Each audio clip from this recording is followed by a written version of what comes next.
और बंदे के दुख दर्द में शामिल होना उनका फर्ज था। 3 या 4 किस्सें चली हैं। ये जो भी जियो पे इनका चल रहा है, अभी अभी इनकी डेथ नहीं हुई थी, ये तो आज शाम को पता चला हमें। उससे पहले हर आर्टिस्ट इनकी तारीफ कर रहा है कि अगर किरदार देखना आपने तो उस पूरे ड्रामे में खालिद भट्ट साहब को दे। पैसे मांगने से पहले हर उस बंदे को पैसे पकड़ा देते थे जिसकी शक्ल देख लेते थे कि यार शायद इसको जरूरत। घर वालों की सपोर्ट की जहाँ तक आप बात करते हैं, ये घर से नाराज होके आए थे इस लाइन में। जितनी तबीयत गर्म थी उतने नरम भी थे वो। सामने को नाज़रीन, खालिद भट्ट साहब इस दुनिया में नहीं रहे और इस वक्त उनकी रहायशगाह में मौजूद है। उनके चाहने वाले करीबी साथी यहाँ पर मौजूद है। सीनियर से सीनियर सर हमारे साथ मौजूद है। अस्सलाम वालेकुम सर। वालेकुम अस्सलाम। सर, खालिद साहब इस दुनिया से चले गए। 50 साल का उनका रिलेशन है पाकिस्तान टेलीविज़न से और आपके साथ भी इतना ही है। क्या कहेंगे सर आप उनके बारे में? क्या कहें हम। एक मुकम्मल आर्टिस्ट थे, एक मुकम्मल इंसान थे। हर बंदे के दुख दर्द में शामिल होना उनका फ़र्ज़ था। कई लोगों की तरफ जाते थे जो मुस्तहक लोग थे और हमें स्टैंड बाई करते थे भी परसों चलना फ़लाँ की तरफ, और वो बिल्कुल डिज़र्विंग होते थे। लोग उनकी मदद के लिए पहुंचते थे और बहुत ही आला किस्म के इंसान।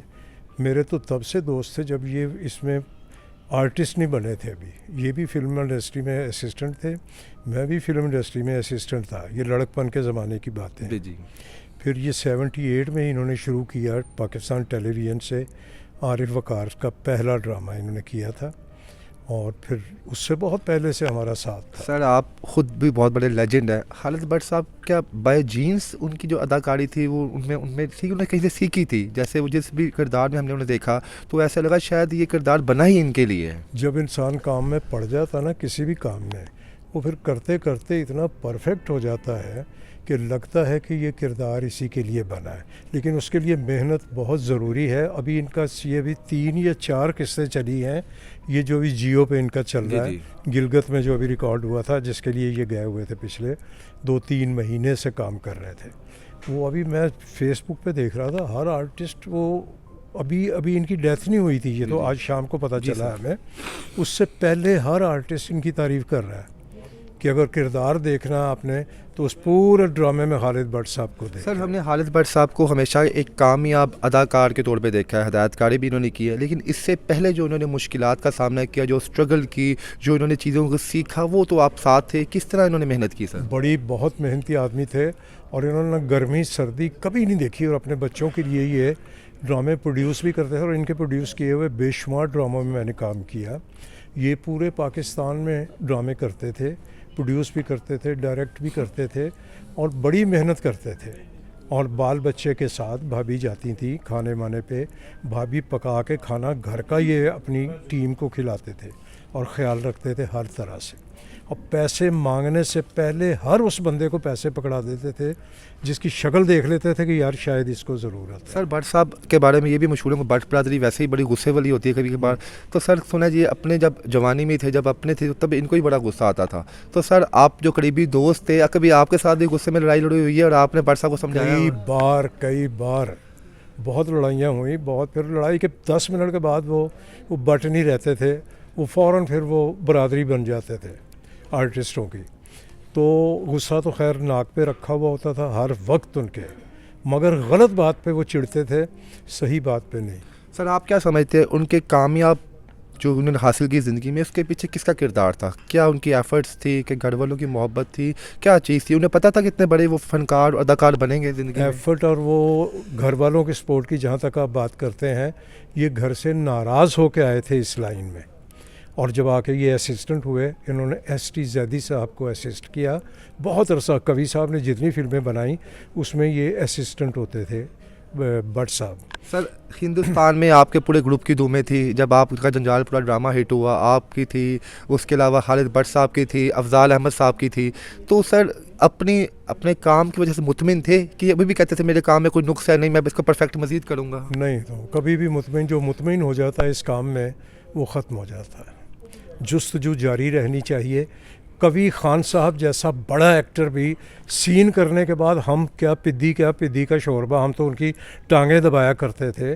मेरा आमने सामने कमरा होता था यहाँ गेस्ट हाउस में कराची, मेरा 107 नंबर, उनका 108 नंबर। तो हम दरवाज़े खोल के बातें करते थे, मैं चला जाता था टांगे दबाने, तो कहता मियाँ ये जो आज हुआ ये सीन अब बेहतर लगा आपको? अरे मैं कहा कवि साहब आप हमसे पूछ रहे हैं, हम तो आपको देख देख के हमने ये काम शुरू किया है, तो आप तो लाजवाब आपने काम किया। अभी जो आज का सीन मैंने अभी देखा है, ये जो शादी से पहले वाला था, तो वो पूछ लेते थे तो मुतमिन तो कोई भी नहीं होता। सर खालिद साहब के बड़े नोटेबल काम हैं, जंजालपुरा, लंडा बाज़ार, इश्क़े लाल, और उसके अलावा लातादाद जो हमारी पैदाइश से पहले के ड्रामे हैं। आप क्या समझते हैं कि भट्ट साहब बने इस फील्ड के लिए थे कि ये कुदरत ने इन्हें इस फील्ड में लाया, उसने इन्होंने अपना नाम बना दिया? ये बने ही इस फील्ड के लिए थे। उसकी मैं आपको लॉजिक बताऊं कि अभी जो इन्होंने लास्ट सीरियल किया है ये जियो वाला, उसमें ये बीमार हो चुके हुए थे, ये ठीक नहीं थे, मगर ये जा रहे थे तो हमारे जैसे कई लोगों ने कहा कि भट्ट साहब कोई अकल ਨੂੰ हथ मारो, तुसी कित्थे चले हो? उन्होंने नहीं मेरी कमिटमेंट, मैं वादा कर लिया। मैं कहा जी मैं फ़लाँ डेट से फ़लाँ डेट आपके पास हूँ। ये जो लास्ट सीरियल अभी चल रहा है, जी जी, ऑन एयर जो ऑन एयर है, हाँ, इसके लिए ये जाते रहे वहाँ, गिलगित भी, स्कर्दू भी, हैवी वेदर, हैवी पानी वहाँ का, उसमें भी खासी गड़बड़ हुई।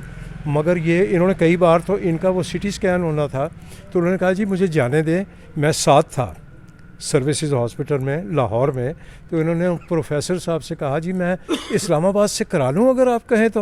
उन्होंने कहा जी जहाँ से मर्ज़ी करा लें, हमने तो लिख के दे दिया है। तो इन्होंने वो सिटी स्कैन जो था इस्लामाबाद से कराया। सर हमने खालिद साहब के जितने भी किरदार देखे हैं या ज़ाती ज़िंदगी में, हमने उनको खामोश देखा और चेहरे पे उनकी जनाब बिल्कुल एक जो आप गुस्सापन कह लें वो देखे, लेकिन जिन फनकारों में इन्होंने तर्ज़ो मजाक किया है वो भी आउट क्लास रहे हैं। तो जब ये तर्ज़ो मजाक करते थे कि बाकायदा अपनी बॉडी लैंग्वेज को, अपने मूड को उसके मुताबिक डालते थे, कभी आप छेड़ा नहीं बाद में होने के बाद साहब आए तो छा गए आप? नहीं, भट्ट साहब ने जो भी काम किया है वो परफेक्ट किया है।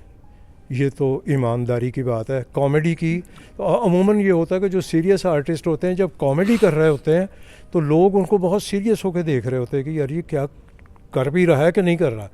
तो भट्ट साहब ने बड़े बड़े अच्छे रोल की। ये हमारी जोड़ी थी जंजालपुरा में, बिल्कुल सर, मैं काउंसलर था, ये मास्टर साहब बने हुए थे, मगर इन्होंने भी कमाल किया हुआ था अपने काम में। सर जंजालपुरा ड्रामा वो वाहिद ड्रामा है जिसको पाकिस्तान से ज़्यादा हिंदुस्तान में जो है उसको मोहब्बत मिलूंगा। पाकिस्तान टेलीविज़न के ड्रामे हिंदुस्तान बड़े मकबूल थे, तो हिंदुस्तान में जब आप गए भी हैं तो वहाँ के जो आपके फैंस थे, जो वहाँ के बड़े बड़े जो सेलिब्रिटीज़ थी, उन्होंने आपके बारे में और भट्ट साहब या बाकी लोगों के बारे में क्या राय रखी वहाँ? देखिए हमारी फ़िल्म के बारे में बहुत कम वहाँ जिक्र होता है, क्योंकि वो हम उस नहज पे पहुँचे नहीं, नीचे के नीचे ही रहे। फिल्में हमने जो 60 से लेके 80, 85, 90 तक जो फिल्में बनी हमारी, वो मार्का तोला रहा थी। वो इंडिया में भी पहली फिल्में रिलीज़ होती थी। करतार सिंह जब लगी थी इंडिया के सिनेमाओं में तो वो उतर के नहीं दे रही थी वहाँ से। वाह।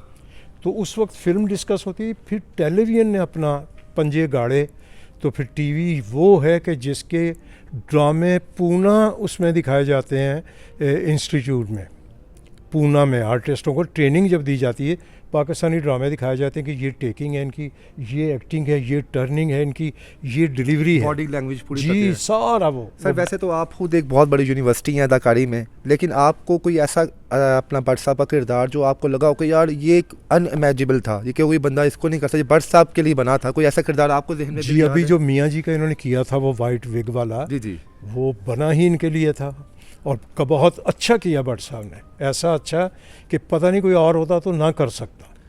सर क्या मुलाकात आखिरी दफ़ा कब हुई आप? क्या गुफ्तगू, परसों मजाक किया आपने? मैं हॉस्पिटल था, परसों मैं कराची से आया था, आके मैं सीधा हॉस्पिटल आया था। मैं सुबह से लेके रात तक गपशप होती, गपशप वो इतनी ही कर रहे थे जितनी कि कर सकते थे, इशारे में बात, ये वो।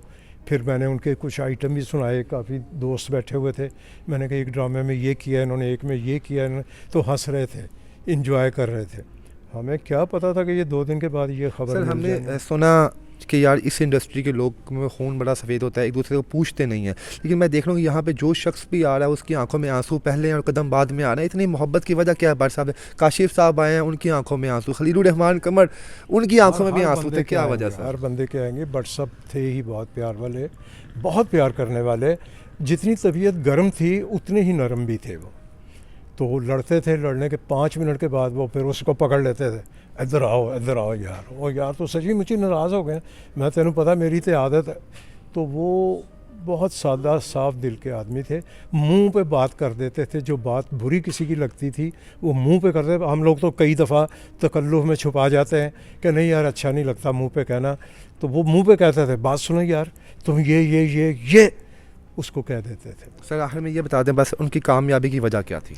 उनकी मेहनत, उनकी लगन, इससे बड़ी कोई बात नहीं थी। वो अनथक आदमी थे, वो नहीं थके। मैंने उनको 15 मिनट गाड़ी में साथ बैठा होता था, वो सोए हुए होते थे गाड़ी चलाते हुए, हिलाना पड़ता था, भट्ट साहब हाँ हाँ।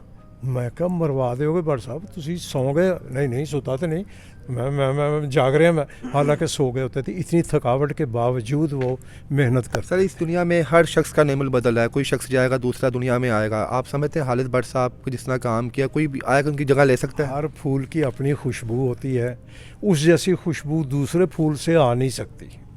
हो सकता है उससे थोड़ी अच्छी आ जाए, या कोई ऐसा हादसा हो जाए, या कोई ऐसी चीज़ हो जाए, मुआवजा हो जाए, मगर हर बंदे की अपनी पहचान, अपनी शनाख्त और अपनी खुशबू।